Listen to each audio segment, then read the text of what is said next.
है। पावनता की खुशबू मन को सुख शांति से भरती है। ज्ञान सूर्य की किरणों से हुई बगिया उजियारी है, बगिया उजियारी है।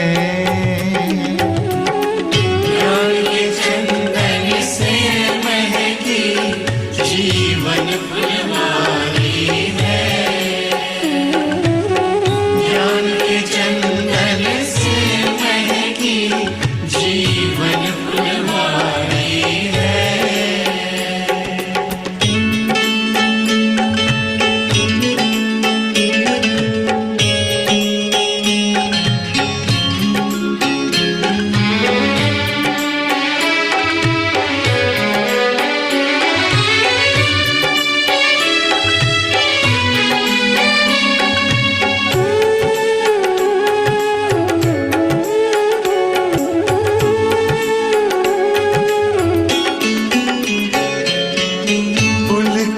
पुलकित हो गया दिल आपसे जब हम मिले। शीतल शीतल नयन हो गए, शांति के तब फूल खिले।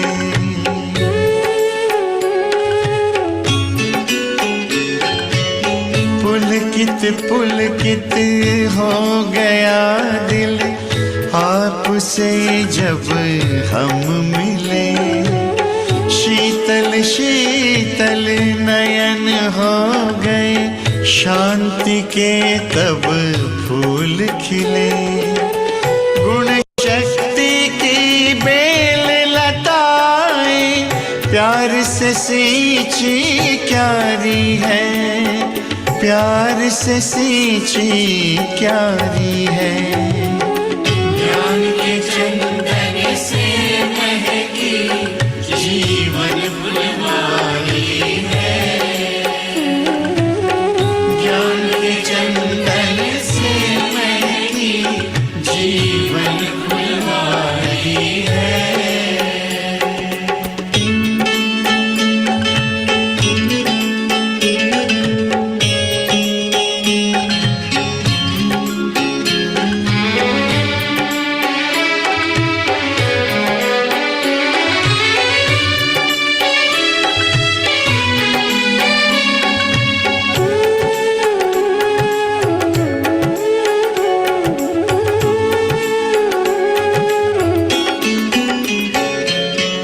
प्रभु की याद बहार बनकर अब श्वासों में बहती है।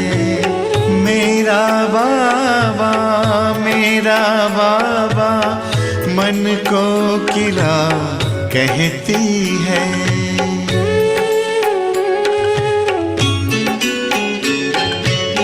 प्रभु की याद बहार बनकर अब श्वासों में बहती है।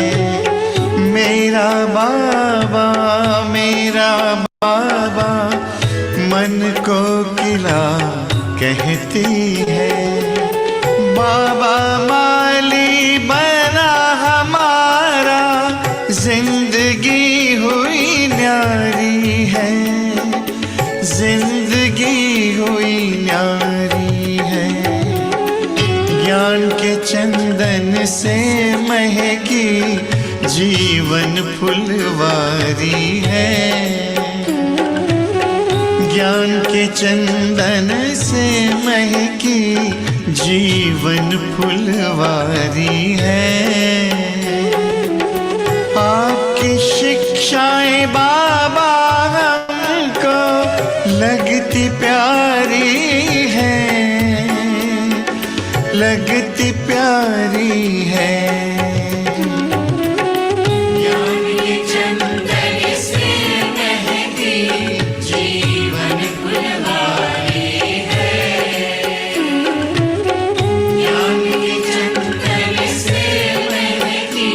जीवन फुलवारी है, जीवन चुटकी तेरी ड्राई स्किन को 24 ओम शांति। मिठड़े बाबल जी मिठड़ी वाणी अनुभव कयूं। ज्ञान जो सागर परम पिता परमात्मा सर्वशक्तिवान पंहिंजो धाम छॾे करे सूक्ष्म वतन में ब्रह्मा बाबा जे लाइट जी देह में अची वेहनि था ऐं चारों तरफ़ लाइट ऐं माइट विछाईंदे विछाईंदे धरतीअ ते लहनि था। असां सभिनी खे पंहिंजे अमृत वचननि सां भरपूर करण लाइ ज्ञान जे अमृत सां असां आत्माउनि जी प्यास बुझाइण लाइ मिठड़ा बाबा अनुभव कयूं लही आया आहिनि फरिश्ते स्वरूप में।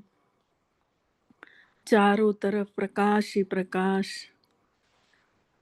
विछाईंदे असां आत्माउनि जे मथां बाबा जी नज़र पई ऐं बाबा पंहिंजे ज्ञान अमृत वचननि खे चवण चालू कयूं। अॼु जी तारीख़ आहे 21 नवंबर 2025।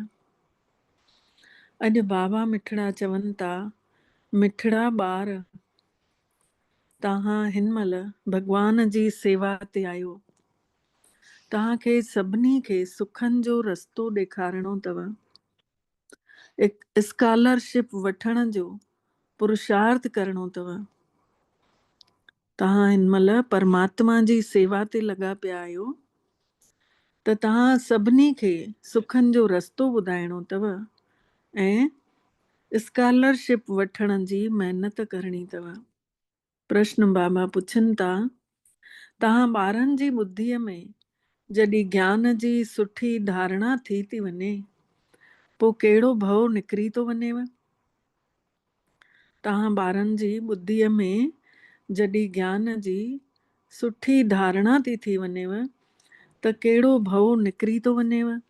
बाबा उत्तर ॾियनि था कि जेको भॻतीअ में भउ हूंदो हुयो न कि गुरू असांखे श्राप न ॾेई छॾे या हिकिड़ो गुरू करण सां वरी ॿिए गुरू ॾे वञण महिल भउ थींदो हुयो कि श्राप न ॾेई छॾे।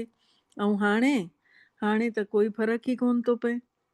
ज्ञान में अची वियासीं, कपाट ॿुद्धीअ जा खुली विया, हाणे त कंहिंजो भउ भोलो ई कोन्हे। अॻे हिकिड़ो सुको नारेल बि उछलण में भउ थींदो हुयो कि अलाए अपवित्र न थी वञे, अलाए कोई कुझु करे न, अलाए इन जो ई न श्राप लॻे। ऐं हाणे ॾिसो केॾा बेभवा थी विया आहियूं। त बाबा चवनि था ज्ञान जी धारणा करण सां इहो सॼो भउ निकिरी थो वञेव, छोकी ज्ञान जे रस्ते ते त कोई श्राप ॾेई न सघंदो। रावण श्राप ॾींदो आहे पर परमात्मा पिता त वरसो ॾींदा आहिनि। रिद्धि सिद्धि सिखण वारा संत महात्माऊं अहिड़ो तंग करण जो दुख ॾियण जो कमु कंदा आहिनि। ज्ञान में त तव्हां ॿार सभिनी खे सुख ई सुख था पहुचायो। महसूस थींदो आहे न सभिनी खे सुख था ॾियूं। ओम शांति। मिठड़े मिठड़े रूहानी ॿारनि जे लाइ रूहानी बाबल मिठड़ो वेही सम्झाणी ॾियनि था। वेही सम्झाणी ॾियनि था इत्मीनान सां। ॿारनि खे धीरज सां सम्झाइनि था। तव्हां सभु ॿार पहिरियों आत्माऊं आहियो, इहो त पको विश्वास रखिणो अथव, निश्चय हुजेव। ॿार ॼाणनि था असां आत्माऊं परमधाम मां लथा आहियूं, हिते शरीर वठी करे पार्ट था वॼायूं। आत्मा ई पार्ट वॼाईंदी आहे। माण्हू वरी सम्झंदा आहिनि कि शरीर ई पार्ट वॼाए थो, जबकि पार्ट आत्मा वॼाए थी। इहा वॾे में वॾी भुल अथनि माण्हुनि जी, जेका सम्झनि था कि शरीर आहियूं, जंहिं करे आत्मा खे कोई सुञाणे ई कोन थो। इन्हीअ अचण वञण में असां आत्माऊं बि अचूं वञूं था, पर इन्ही ॻाल्हि खे विसरी था वञूं। इन्ही जे लाइ परमात्मा खे ई अची करे आत्म अभिमानी ठाहिणो पवे थो। इहा ॻाल्हि बि कोई नथो ॼाणे। बाबो मिठड़ो ही सम्झाणी ॾियनि था कि आत्मा कीअं रोल वॼाए थी। बाबा परम पिता शिव बाबा पाण सम्झाणी ॾियनि था कि ॾिसो त आत्मा रोल कीअं थी वॼाए।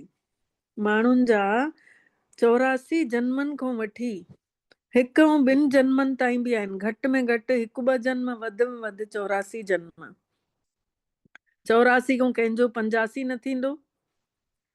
आत्मा खे वरी वरी जन्म त वठंदे ई रहणो आहे, इन अचण वञण जे चक्कर में त अचणो ई आहे। इन सां इहो तो सिद्ध थिए कि घणा जन्म वठण वारा घणा वरी पुनर्जन्म बि वठनि था। वधीक जन्म वठण वारा वधीक उन्हनि जा ॿीहर बि जन्म थियनि था।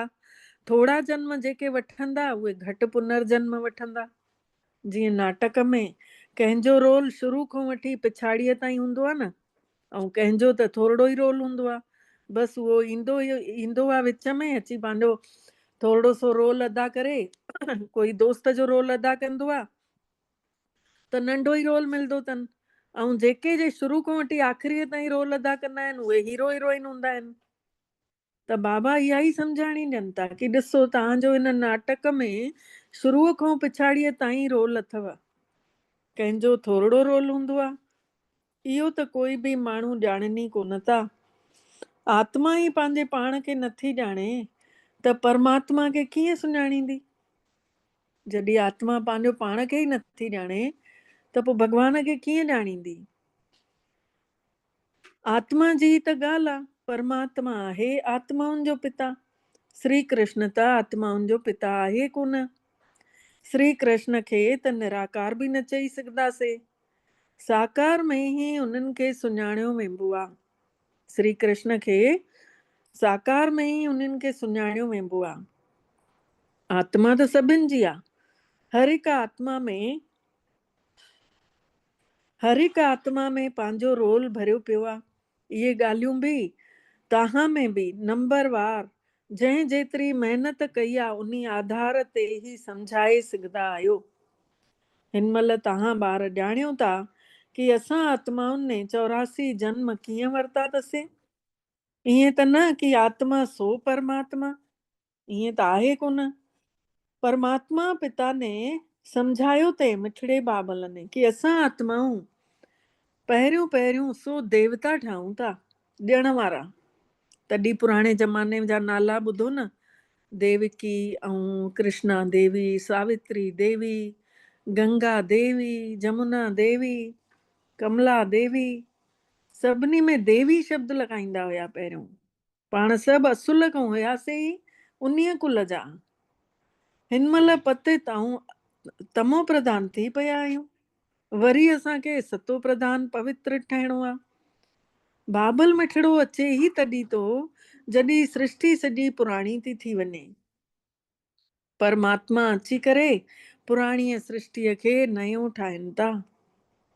नए संसार में ही देवी देवता धर्म चयो वियो आहे, आदि सनातन देवी देवता धर्म। उन्हनि जे लाइ ई चवंदासीं कि पहिरियों उहे ई शूद्र धर्म वारा हुया, शरीरनि में फाथल पिया हुया। त बाबा चवनि था पहिरियों उहे ई शूद्र धर्म वारा हुया, कलयुगी हुया, कलह क्लेश में पिया हुया। हाणे प्रजापिता ब्रह्मा जे मुख सां वंशावली ठही करे ब्राह्मण ठही पिया आहियो। अजब जहिड़ा सुहिणा लॻो था। बाबा चवनि था चेहरो मथों जो मां न ॾिसंदुमि, लेकिन अंदरों आत्मा सभिनी खे ॾिसां थो। सभु आत्माऊं केॾियूं सुहिणियूं आहियो।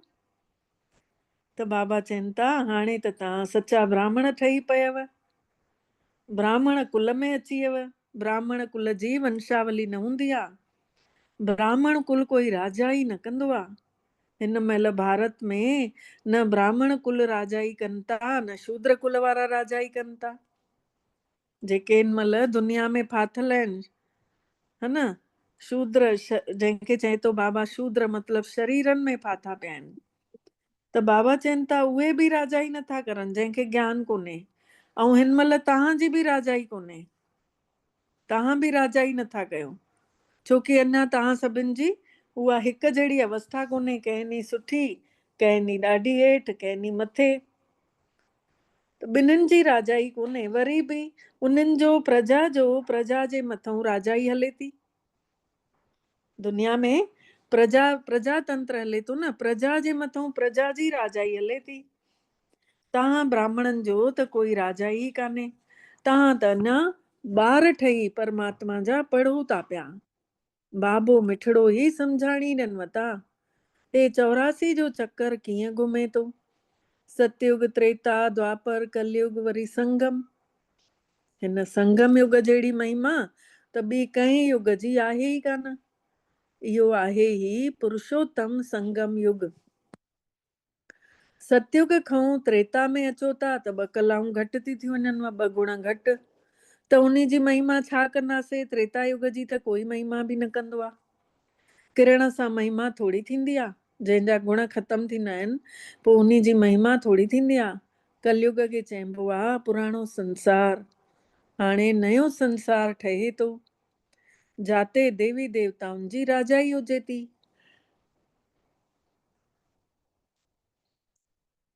जाते देवी देवताउनि जी राजाई हुजे थी। उहे सभिनी माण्हुनि में उत्तम हुया, देवियूं देवता नए संसार जा। पोइ जंहिं महिल गुण घटि थींदे था वञनि, पोइ हेठि लहंदे लहंदे शूद्र बुद्धि ठही था वञनि। मतिलबु बुद्धि उन्हनि जी जाते आत्मा में फाथल हुई सभिनी खां ऊचे स्थान ते शरीर जे, पोइ लहंदे लहंदे अची बुद्धि शरीर में फासी थी पए। पोइ उजागर नथी थिए न आत्मा। पोइ उन खे बाबा चवनि था पत्थर बुद्धि चयो वेंदो आहे। अहिड़ा त पत्थर बुद्धि था थी वञनि जंहिंजी पूजा कनि था, उन्हनि जी जीवन कहाणी खे बि नथा ॼाणनि। अहिड़ा पत्थर बुद्धि था थी वञनि, पूजाऊं कनि था देवी देवताउनि जी, पर उन जी जीवन कहाणी नथा ॼाणनि कि कृष्ण केरा, लक्ष्मी नारायण केरा, राम सीता केरा, शंकर पार्वती केरा, ॼाणण त घुर्जे न। हिन महिल ॿार ॾिसो हर शइ जो पुछनि था न, लॉजिक हिन जो मतिलबु छा आहे? ईअं असांखे बि त पुछणु घुर्जे न तेॾी महिल। ॿार पंहिंजे पीउ खे न ॼाणनि, उन जे जीवन खे न ॼाणनि त पोइ उन्हनि खे वरसो बि कीअं मिलंदो? हाणे तव्हां ॿार पंहिंजे पीउ जे जीवन खे सुञातो अथव, ॼाणे विया आहियो। उन खां ई तव्हांखे वरसो बि मिलेव थो। शिव बाबा सभिनी खे परम पिता परमात्मा खे सभु ॼणा यादि कनि था। तव्हां मात पिता सां बालक तुंहिंजी कृपा में सुख घनेरे ॻाईंदा हुयव न, चवंदा हुयव न त ज़रूरु आयो हूंदो न, कॾहिं त सुख ॾिना हूंदा आहिनि न अहिड़ा। त बाबल मिठड़ो चवनि था मां आयो आहियां, अथाह सुख तव्हां ॿारनि खे ॾियांव थो। ॿारनि जी ॿुद्धीअ में इहो ज्ञान सुठे नमूने हुजणु घुर्जेव। इन करे तव्हां स्वदर्शन चक्रधारी ठहो था पिया। तव्हांखे हाणे ज्ञान जी 3 अख मिली अथव। तव्हांखे हाणे ज्ञान जी 3 अख मिली अथव। तव्हां ॼाणियो था असां 100 देवता ठहूं था।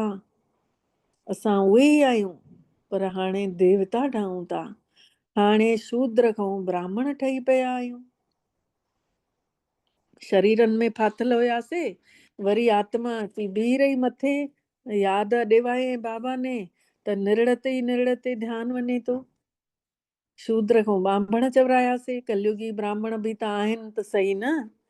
उहे ब्राह्मण त ॼाणनि ई कोन था कि असांजो धर्म या असांजो कुल कॾहिं स्थापन थियो, छोकी उहे आहिनि ई कलयुगी ब्राह्मण।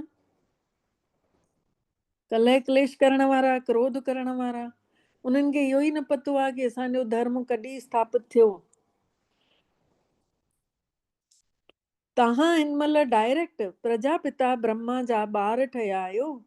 सभिनी खां ऊची कोटि जा आहियो, सभिनी खां ऊचे कोटि जा, ऊचे स्थान ते रहण वारा, मतिलबु भ्रुकुटी तख़्त ते रहण वारा।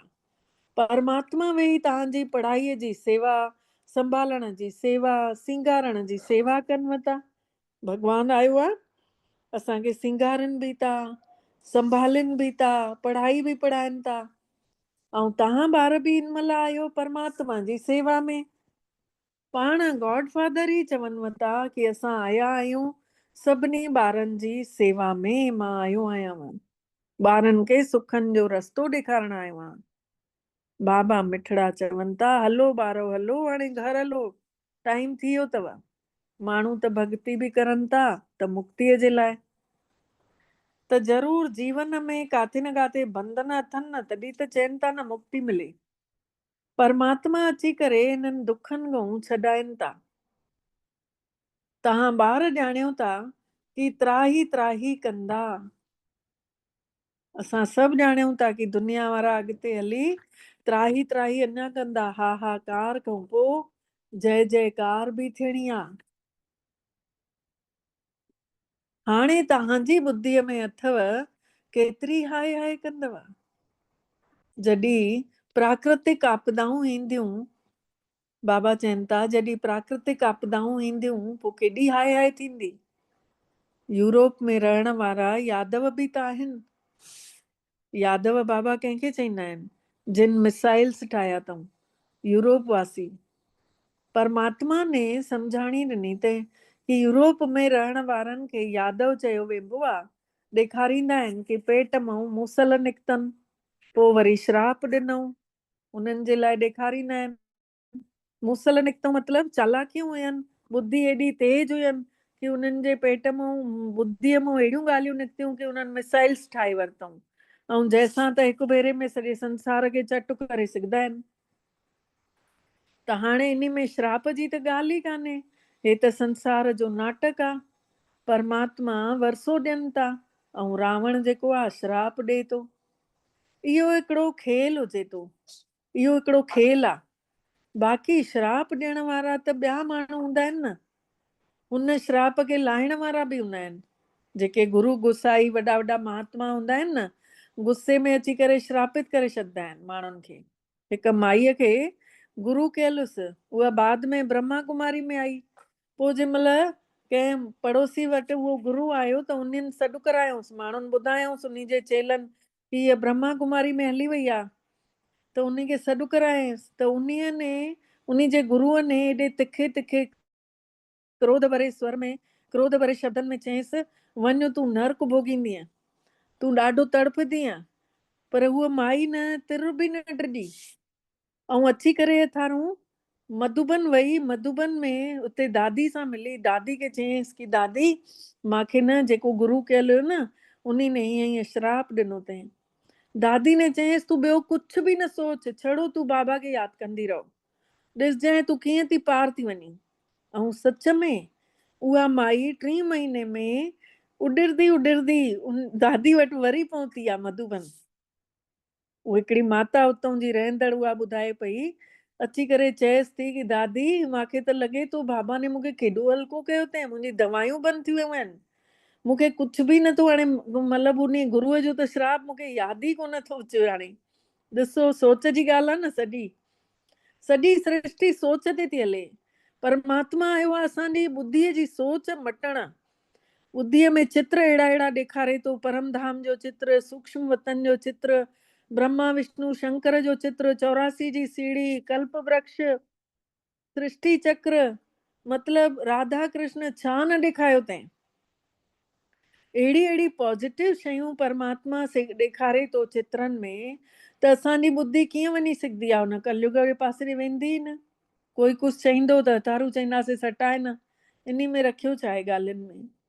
त बाबा चवनि था उहे श्राप लाहिण वारा बि ॿिया हूंदा अथव ऐं हिकिड़ा श्रापित करण वारा बि हूंदा अथव। गुरु गोसाईनि खां माण्हू त केॾो ड्रिजंदा आहिनि कि काथे श्राप न ॾेई छॾे। वास्तव में ज्ञान जे रस्ते में त कोई श्राप ई न ॾेई सघंदो। ज्ञान जंहिंखे हूंदो न उहो त ड्रिजंदो ई कान। ज्ञान जो रस्तो ऐं भॻतीअ जो रस्तो, श्राप जी काई ॻाल्हि ई कान्हे। जेके रिद्धि सिद्धि वारा सिखनि था न, उहे ई श्राप ॾींदा आहिनि, माण्हुनि खे ॾाढो दुखी करे छॾींदा आहिनि। पैसा बि घणा ई कमाइनि था, पर भॻत अहिड़ा कम न कंदा आहिनि।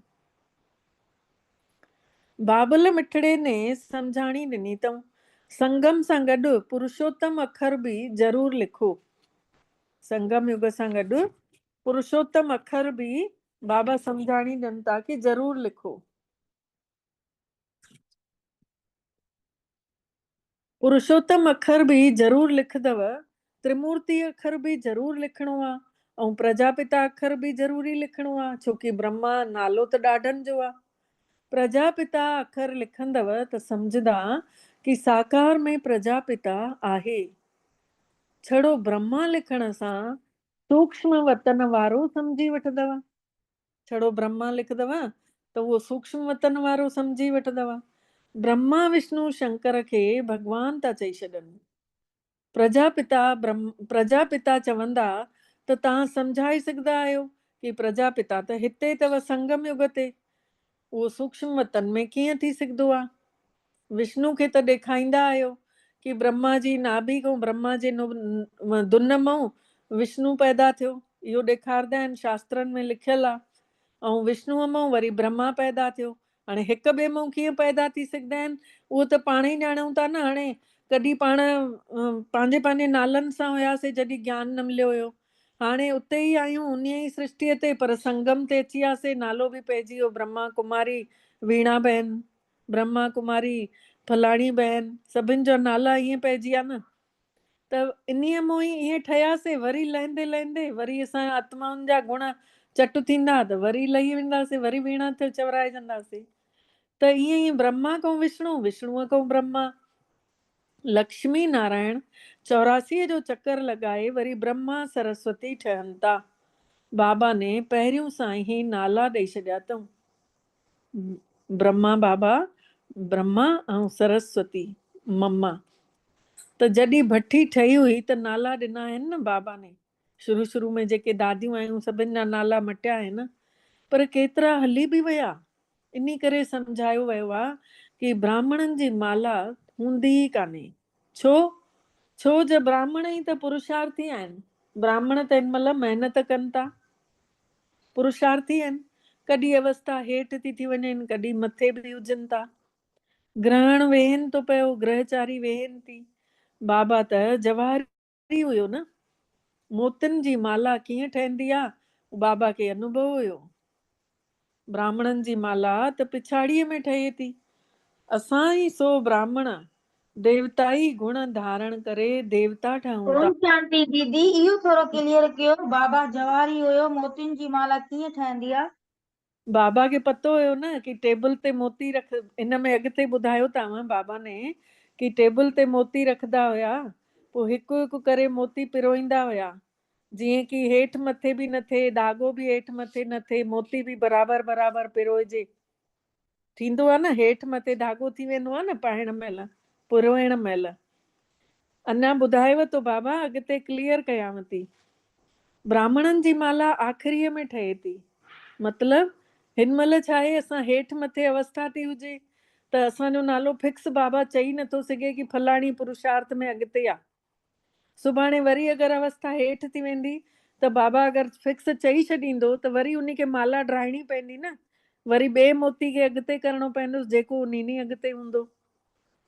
ईअं ई बाबा चवनि था कि असां ई सो ब्राह्मण वरी देवताई गुण धारण करे देवता ठहूं था।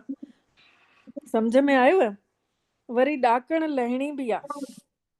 जी दीदी।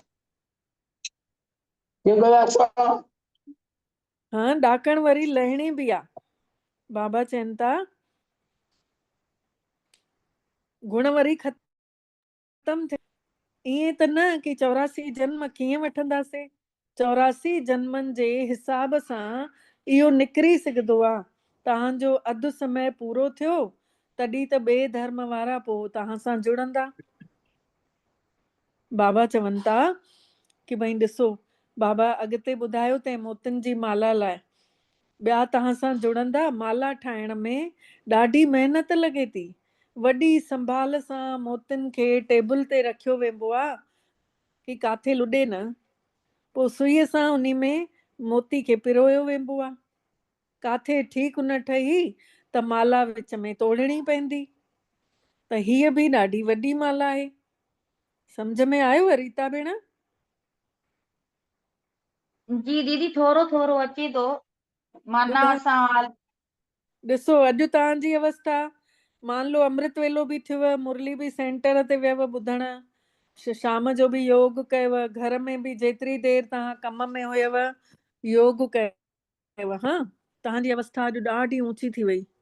सुभाणे ते तव्हांजो अमृत वेलो कंहिं ॻाल्हि जे करे बाई चांस अगरि मिस थो थिए, हाँ, उन खां पोइ तव्हां मुरली घर में ई पढ़ी वरिती, सेंटर बि न वञी सघियव, त तव्हांजी अवस्था जेका कल्ह जी अवस्था हुई उन जी अवस्था अॼु जी अवस्था में फ़र्क़ु पइजी वियो। हाँ हेठि मथे थी अवस्था। त बाबा चए थो जंहिंमहिल माला ठाहिण वेहंदो हुयो बाबा जौहरी हुयो, लॻंदो हुअसि अगरि मोती लुॾंदो त माला हेठि मथे थी वेंदी। मतिलबु अगरि असांजी अवस्था हेठि मथे थिए थी त पोइ माला कीअं ठाहे सघंदो बाबा। असांजी जंहिंमहिल अवस्था सभिनि जी हिकु जहिड़ी हिकु साथ पुरुषार्थ तेज हलंदो रहे तॾहिं बाबा चए थो मां ठाहे सघंदुमि, पर हाणे त आख़िरीअ में ई ठाहे सघंदुमि इहा माला, जॾहिं तव्हांजी अवस्था मां स्थिर ॾिसंदुमि कि हा हाणे तव्हांजी अवस्था लुॾे पुॾे कोन थी कंहिं बि ॻाल्हि ते, स्थिर बुद्धि थी विया हो, तॾहिं पोइ बाबा माला ठाहींदो आख़िरीअ में, जंहिंमहिल धीरज अची वेंदो अंदरि, जंहिंमहिल कंहिं ॻाल्हि हर ॻाल्हि खे साक्षी थी ॾिसण लॻंदासीं, पोइ बाबा चईंदो हा मुंहिंजो हे ॿार हिकदमि न लुॾियो, कहिड़ी बि परिस्थिति आयसि, हे माला जो मणको आहे, हे सहनशील आहे, हे सभिनी सां रहाए रसाए वेठो हुयो, हे रासलीला बि बढ़िया पियो करे। सम्झी वियव? जी दीदी समझी वियमि। हाणे क्लियर थी वियो? हाँ जी दीदी। त बाबा चवनि था हीअ त ॾाढी वॾी माला अथव जेका हिन महिल ठहे थी पई ब्राह्मणनि जी। तव्हां ॿार ॼाणियो था कि असां पढ़ूं था नए संसार जे लाइ। बाबा ने सम्झायो तंहिं कि स्लोगन ठाहियो कि असां ई शूद्र खां ब्राह्मण, ब्राह्मण खां देवता असां कीअं ठहूं था अची करे सम्झो। बाबा चवनि था इहो स्लोगन ठाहियो, सभिनी खे सम्झायो बि। इन्हीअ चक्र खे ॼाणण सां ई तव्हां चक्रवर्ती राजा ठही वेंदव। इहो चक्कर जंहिं बि ॼाणियो कि शूद्र खां ब्राह्मण ठही विया आहियूं, हिन ई संसार में रहंदे रहंदे असां ई ब्राह्मण खां देवता बि ठही वेंदासीं, त बाबा चवनि था इहो चक्कर तव्हां ॼाणे वरितव त तव्हां ई चक्रवर्ती राजा ठही वियव, स्वर्ग जा मालिक ठही वेंदव। अहिड़ा स्लोगन ठाहे करे ॿारनि खे सेखारणु घुर्जेव। बाबा तरीक़ा त ॾाढा सुठा सुठा ॿुधाइनि था पिया। सच्चाई त इहा आहे कि वैल्यू त तव्हांजी अथव। तव्हांखे हीरो हीरोइन जो रोल मिलेव थो, हीरे जहिड़ा त तव्हां ई ठहो था। बाबा चवनि था हीरे जहिड़ा त तव्हां ई ठहो था। पोइ 84 जो चक्कर लॻाए कौड़ीअ वांगुरु था थी वञो। मतिलबु गुण जेके आहिनि तव्हांजा अवगुणनि में था मटिजी वञनि, ऐं पहिरियों तव्हां गुणवान हुयव, 84 जो चक्कर लॻाईंदे लॻाईंदे कौड़ीअ वांगुरु थी पियव। हाणे जॾहिं हीरे जहिड़ो जनम मिलियो अथव त कौड़ियुनि जे कढ छो था पओ। बाबा चवनि था हाणे ॾिसो जीवन केॾो सुठो मिली वियो आहे, पोइ बि तव्हां लटको था पिया। 2-3 ॾींहं पहले वारी मुरली में बाबा ने कढियो हुए कि अगरि घर में ॿारनि संभालण लाइ माई मिलेव थी त तव्हां सेवाउनि ते निकिरो, तव्हां सेवाऊं कयो। हाणे त कंहिंजो अहिड़ो घर हूंदो जंहिं वटि मायूं न हूंदियूं, सभिनी वटि आहिनि न मायूं। त बाबा चवनि था कि हाणे हिन जन्म खे सफल कयो न, पोइ हिन कम जे कढ पंहिंजो जीवन छो था विञायो। हिन थोरे घणे हेठि मथे जे चक्कर में, पैसे जे चक्कर में पंहिंजो जीवन छो था विञायो। ईअं बि त आहे कोन कि कोई घर परिवार छॾिणो आहे, ईअं त आहे कोन। बाबा त चवनि था कि घर गृहस्थ में रहंदे कमल जे गुल वांगुरु पवित्र रहो, ऐं सृष्टिअ जे चक्कर जो ज्ञान ॼाणे करे देवताई गुण बि धारण कयो त तव्हां हीरे जहिड़ा थी वेंदव। बरोबर भारत ई 5000 साल पहिरियों हीरे जहिड़ो हुयो। इहा आहे अहम ऑब्जेक्ट। हिन ई चित्र खे, लक्ष्मी नारायण जे चित्र खे ॾाढो महत्व ॾियणो आहे। तव्हां ॿारनि खे ॾाढी सेवा करणी आहे, म्यूज़ियम में, प्रदर्शनी में महत्व बि ॾियणो अथव ऐं सेवा बि ॾाढी करणी अथव। अहिड़े रस्ते जी सेवा जे बिना तव्हां प्रजा कीअं ठाहींदव। बाबा चवनि था वधीक में वधीक माण्हुनि जी सेवा हाणे करणी अथव, ऐं अगरि एतिरी सेवा तव्हां नथा करे सघो त तव्हां प्रजा कीअं तयारु कंदव। भले हिन ज्ञान खे त ॿुधो ई था, पर ऊचो पद त कोई विरलो ई पाए थो न। उन्ही जे लाइ चयो वेंदो आहे करोड़नि में कोई ऐं कोई में बि कोई। स्कॉलरशिप बि कोई ई त वठंदो आहे। 40-50 ॿार स्कूल में हूंदा आहिनि, उन्हनि में कोई हिकु ई त वठंदो आहे न स्कॉलरशिप। कोई थोरो सो अॻिते उन्ही खां हूंदो आहे त उन्ही खे बि ॾेई छॾींदा आहिनि। त हिते बि त ईअं ई आहिनि, प्लस में त घणा ई आहिनि, पर 8 दाणा आहिनि उहे बि नंबरवार, जेके पहिरियों पहिरियों राजगद्दीअ ते वेहंदा, पोइ वरी उन्हनि जा गुण घटि थींदा वेंदा। लक्ष्मी नारायण जो चित्र आहे नंबर 1, उन्ही जी वंशावली बि हले थी, पर चित्र लक्ष्मी नारायण जो ई ॾिनल आहे। इहो बि तव्हां ई ॼाणियो था कि चित्र जेके आहिनि मटिजंदा वञनि था। चित्र वठण सां फ़ाइदो छा? बाबा चवनि था चित्र वठण सां फ़ाइदो छा आहे? कुझु फ़ाइदो? नालो, रूप, देश, काल सभु त मटिजी थो वञे।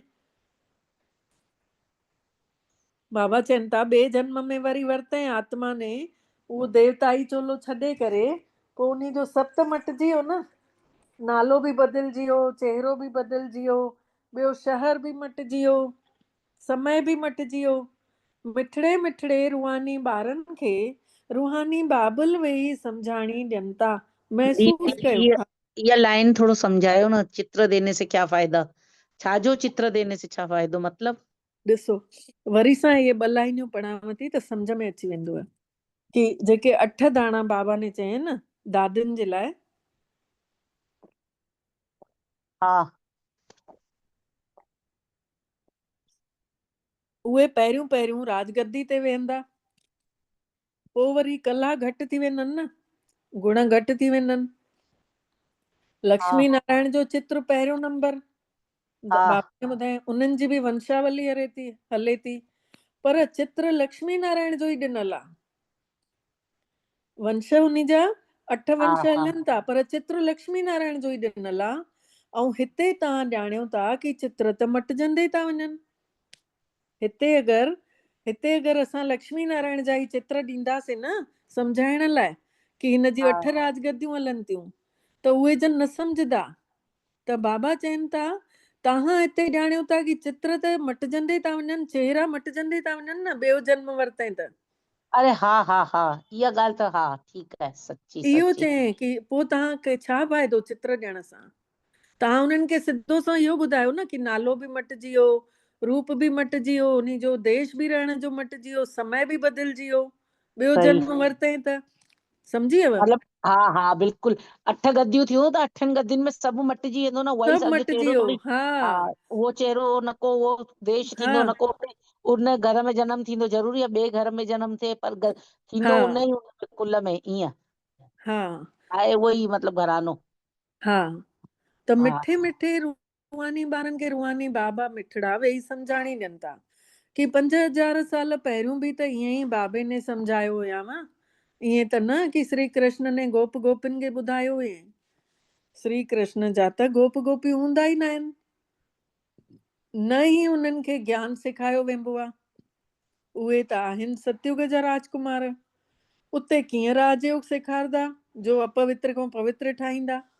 उते त आहियूं ई सभु न पवित्र। त बाबा चवनि था कि उते कीअं राजयोग सेखारदो, उते कीअं पतित खां पावन ठाहींदो, जॾहिं कि पाण सतयुग जो राजकुमार आहे। त हाणे तव्हां पंहिंजे पिता खे यादि कयो।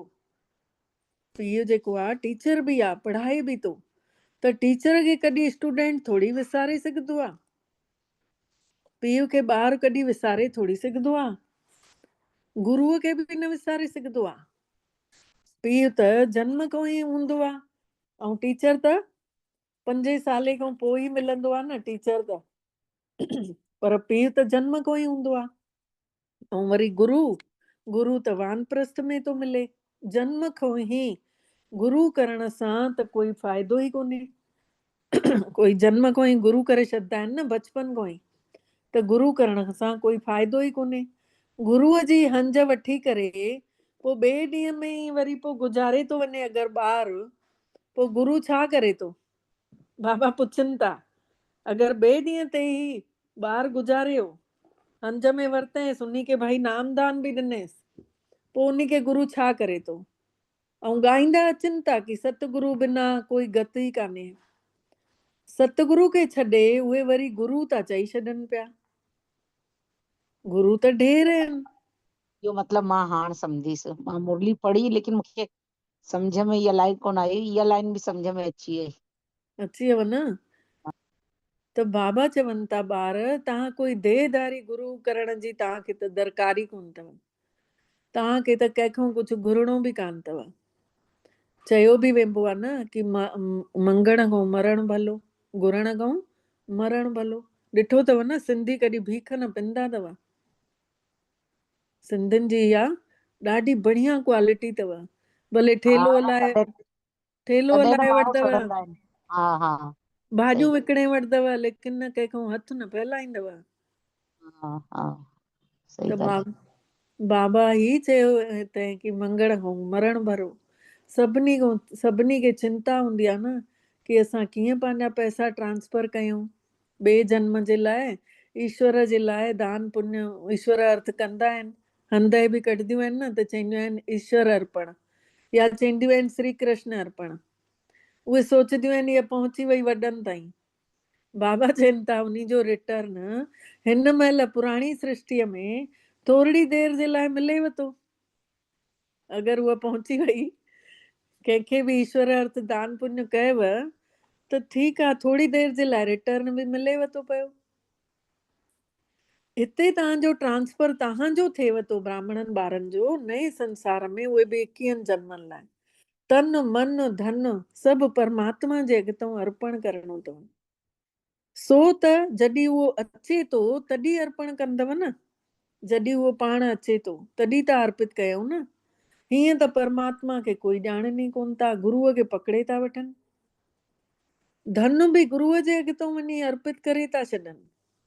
वारिस नथा थियनि त वारिस अगरि घर में नथो पैदा थियनि, ॿार कोन्हनि त उहे बि वञी गुरूअ खे था ॾेई अचनि।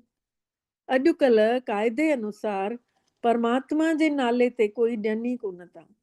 बाबल मिठड़ो पाण सम्झाणी ॾियनि था कि भई मां ग़रीब निवाज आहियां, इन करे मां अचां बि भारत में ई थो। तव्हांखे अची करे मां विश्व जो मालिक ठाहियांव थो। डायरेक्ट ऐं इनडायरेक्ट में केतिरो फ़र्क़ु आहे। बाबा अची असांखे संसार जो मालिक थो ठाहे ऐं डायरेक्ट अची करे थो ठाहे, ऐं ॿिया इनडायरेक्ट उन्ही जो बि केतिरो कुझु फ़ाइदो बि कान्हे। उहे त वीचारा ॼाणनि बि कोन था परमात्मा केरु आहे, आत्मा केरु आहे। छड़ो चई छॾनि था कि असां ईश्वर अर्थ अर्पण था कयूं। आहे त सभु बेसमझी जूं ॻाल्हियूं। तव्हां ॿारनि खे हाणे सम्झ मिली अथव न, त तव्हां बेसमझ खां सम्झ वारा ठही विया आहियो। ॿुद्धीअ में ज्ञान अची वियो अथव कि वाह बाबा त कमाल करे थो। ज़रूर अहिड़े बेहद के जे बाबे खां बेहद जो वरसो मिलणु घुरिजे। छो न वठंदासीं, असांजो अधिकार आहे। न बाबा तोखे ॾियणो ई पवंदो, विढ़ऊंसि, रुसऊंसि, जिद कयूंसि, हिकदमि कढ लॻी वञूंसि, कीअं न मिलंदो। बाबे खां तव्हां वरसो वठो था, छड़ो दादा जे द्वारा, ब्रह्मा बाबा जे द्वारा। बसि हे ब्रह्मा बाबा दादा बि त उन्ही खां ई वरसो वठे थो न। ऐं वरसो ॾियण वारो त हिकिड़ो ई आहे न, परमात्मा पाण। उन्ही खे ई यादि करणो आहे। त बाबल मिठड़ो चवनि था ॿार मां हिन जे ॾाढनि जन्मनि जे आख़िरीअ में अची वेहां थो, लहां थो, ऐं हिन में ई अची वेही करे हिन खे पवित्र ठाहियां थो। पोइ वरी हे फ़रिश्तो थो ठही वञे, हल्को थो ठही वञे। बैच ते बि तव्हां ॾाढियूं सेवाऊं करे सघंदा आहियो। बैच जे मथां बि जेके बैच ठहियल आहिनि न, कई त्रिमूर्ति वारा आहिनि, कंहिंमें श्री कृष्ण गोलो खणी अचे थो, कंहिंमें लक्ष्मी नारायण ठहियल आहे। त बाबा चवनि था इन बैचनि ते बि तव्हां ॾाढियूं सेवाऊं करे सघंदा आहियो। कंहिंमें परमधाम ठहियल आहे। तव्हांजा हे सभु बैच जेके अथव न, इन सभिनी में अर्थ सहित अथव। जंहिंखे बि ॾेखारींदव उनखे पूरो तव्हां ॿुधाए सघंदा आहियो। इहे बल्कि चित्र जेके अथव जीअं दान ॾियण वारा चित्र अथव, जंहिंसां माण्हुनि खे जीवन दान मिलंदो। इन जी क़ीमत जो कंहिंखे ख़बर ई कान्हे कि बैचनि जे मथां जेके चित्र ठहियल आहिनि इन जी क़ीमत छा आहे। ऐं बाबा खे हमेशह वॾी शइ पसंदि ईंदी आहे न, जेको कोई बि परियां खां बि पढ़ी सघे। बाबा हमेशह चवंदा हुया न, विच विच में चवंदा हुया सृष्टि चक्र जो चित्र ॾाढो वॾी होल्डिंग करे लॻवायो। कॾहिं चवंदा हुया कि भई न 84 जन्मनि जी सीढ़ी वॾो करे लॻवायो, वॾो चित्र ठाहे। त बाबा खे न वॾा वॾा चित्र पसंदि अथसि, जीअं कोई परियां खां बि पढ़ी सघे। अच्छा, हाणे बाबल मिठड़े जो यादि प्यार। अच्छा, मिठड़े मिठड़े सिकी लधे ॿारनि प्रति माउ पीउ जो यादि प्यार ऐं गुड मॉर्निंग। रूहानी बाबल जी रूहानी ॿारनि खे नमस्ते, ऐं रूहानी बचड़नि जी बि रूहानी बाबल खे दिलि जो यादि प्यार, गुड मॉर्निंग ऐं नमस्ते मिठड़ा बाबा नमस्ते। शुक्राना बाबल तव्हांजा बारंबार दिलि सां शुक्राना जे तव्हां असांखे पंहिंजो कयो ऐं असां सभिनि जो पदमा पदम भाग्य जगायो। सार आहे पहिरियों पॉइंट आहे, परमात्मा खां बेहद जो वरसो वठण लाइ डायरेक्ट पंहिंजो तन मन धन सभु कुझु ईश्वर जे अॻितों अर्पण करण में समझदार ठहिणो आहे।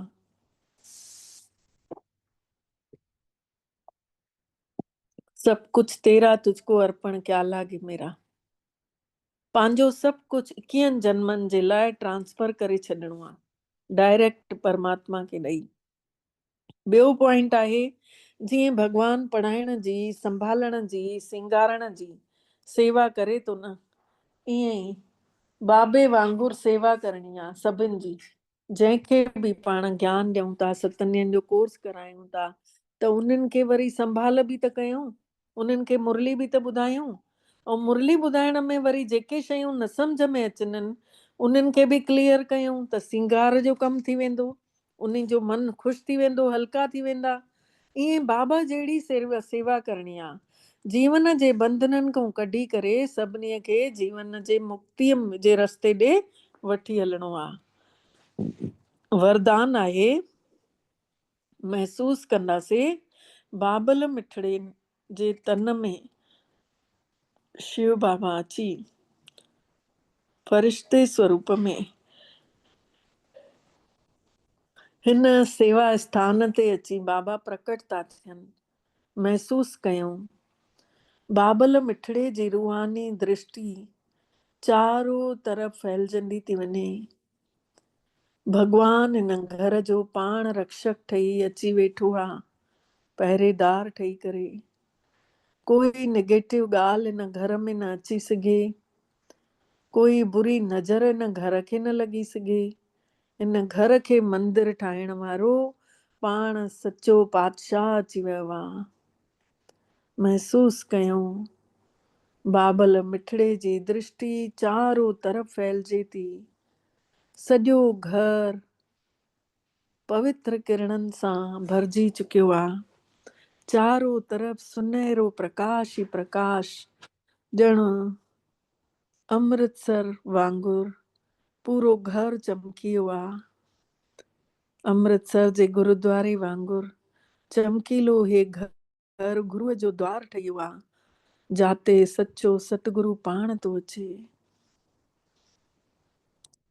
महसूस कयूं बाबा जी रूहानी दृष्टि असां ॿारनि जे मथां, ऐं बाबा वरदान ॾियनि था, ज्ञान जो कलश धारण करे प्यासनि जी प्यास बुझाइण वारा अमृत कलश धारी ठहो। ज्ञान जो कलश धारण करे प्यासनि जी प्यास बुझाइण वारा अमृत कलश धारी ठहो। डिटेल आहे, ज्ञान जो कलश धारण करे मतलब बुद्धि रूपी अंदर ज्ञान वेहंदो वञे, मुरली जा पॉइंट, ऐं उहो अहिड़ो वेहिजी वञे कि कंहिंखे बि जंहिं महिल पॉइंट ॿुधायूं त उन्हनि जे अंदर जी प्यास बुझी वञे, तृप्त थी वञे उहा आत्मा। त हिन महिल मेजॉरिटी आत्माऊं, वधीक में वधीक आत्माऊं प्रकृति जे थोड़े समय जे साधननि खां आत्मिक शांति पाइण जे लाइ स्थाननि खां परमात्मा सां मिलण वारे जेके मिलाइण वारा ठेकेदार आहिनि, मतिलबु जेके संत महात्माउनि खां बि थकिजी पिया आहिनि माण्हू, निराश थी विया आहिनि, सम्झनि था सच्चाई बि काई आहे ज़रूरु, उतां प्राप्ति थींदी, प्यासा आहिनि वीचारा। अहिड़ियुनि प्यासियुनि आत्माउनि खे आत्मा जो परिचय, परमात्मा जो परिचय जी हिकिड़ी असली बूंद ॾेई करे तृप्त आत्मा ठाहे छॾियो। इन लाइ ज्ञान जो कलश धारण करे प्यासी आत्माउनि जी प्यास बुझायो, सभिनि जी प्यास मिटायो। अमृत कलश हमेशा गॾु हुजेव, अमर ठहो ऐं अमर ठाहियोनि बि। अमर पाण बि आत्मिक स्वरूप में हुजऊं ऐं जंहिंखे बि आत्मा जो ज्ञान ॾियूं उन्हनि खे बि आत्मा ॾिसी ॾिसी करे ॾियूं त अंदरि वेहिजी वेंदुनि आत्मा जो ज्ञान ऐं परमात्मा जो ज्ञान। ॼण त अंदरि सम्झो छेद थी वेंदुनि। अरे हा जाई स्लोगन आहे एडजस्ट थियण जी कला, मतिलबु हिक ॿिए खे एडजस्ट करण, जेके संस्कार मिलाइण चईंदा आहिनि। त एडजस्ट थियण जी कला खे लक्ष्य ठाहे छॾियो कि मूंखे कीअं बि करे न हिते एडजस्ट करे ई हलणो आहे, कंहिंसां चूं चा नाहे करणी, चुप में कंदा वञूं, अंदरि ई अंदरि नाम जो नालो हुजे। चईंदा आहिनि न, इंग्लिश में बि चईंदा आहिनि एक्सेप्ट एंड एडजस्ट। जंहिंखे सहण अची वियो सम्झो रहण अची वियो, जंहिं सहण सिखी वरितो सम्झे सभु कुझु पाए वरितैं। त एडजस्ट थियण जी कला खे लक्ष्य ठाहे वठूं त जल्दी संपूर्ण थी वेंदासीं। हाणे अव्यक्त इशारे जो पॉइंट आहे अशरीरी ऐं विदेही अवस्था जो अभ्यास वधाईंदा वञो। अशरीरी ठहण लाइ समेटण जी शक्ति ॾाढी ज़रूरी आहे। पंहिंजे देह अभिमान जे सोच खे शरीर जी दुनिया जी परिस्थितियुनि जी सोच खे समेटणो आहे। दुनिया जूं जेतिरियूं परिस्थितियूं आहिनि, देहधारी आहिनि या पंहिंजे शरीर जे प्रति, इन खां समेटियूं आत्मा जी बुद्धि वठी वञूं परम धाम में। घर वञण जे सोच जे सवाइ ॿियो कोई बि सोच हले वई न, विस्तार ई न थिए कंहिं शइ जो। हिकिड़ो ई पॉइंट छड़ो अंदरि हुजे कि मां पॉइंट, बाबा पॉइंट ऐं बीठी बि आहियां परम धाम में पॉइंट। बसि इहो ई सोच हुजे कि बसि हाणे मां पंहिंजे घर वयमि कि वयमि। अनुभव कयो कि मां आत्मा हिन आकाश खां बि पार थी उॾरदे उॾरदे वञा थी पंहिंजे घर। इन जे लाइ हाणे सां ई पंहिंजे अकाल तख्त ते बीहण जो अभ्यास वधायो, आत्म स्वरूप जो अभ्यास वधायो। अच्छा, ओम शांति। महसूस कयूं अनंत किरणनि जो परम धाम में, मिठड़े शिव बाबल जो पवित्र प्रकाश ॾिसूं, मन बुद्धि सां एकाग्र थी वञूं। मां आत्मा परम पिता परमात्मा जी हिक हिक किरण खे पंहिंजे अंदरि सोए सोए समाईंदी थी वञा। मन ऐं बुद्धि काॾे वञण लाइ तयार ई कान्हे, हिक करो बाबा खे ई निहारियां थी पई। इन्हीअ सचे दिव्य प्रकाश में पंहिंजो पाण खे ॾिसूं। मां आत्मा समायल पई आहियां परम धाम में, बाबल मिठड़े वटि। मांखे ताक़त ई ताक़त मिलंदी थी वञे। हिते त कोई वीचार ई नथो हले, छड़ो मां ऐं मुंहिंजो मिठड़ो बाबा। बसि असां हिक ॿिए जे लाइ आहियूं।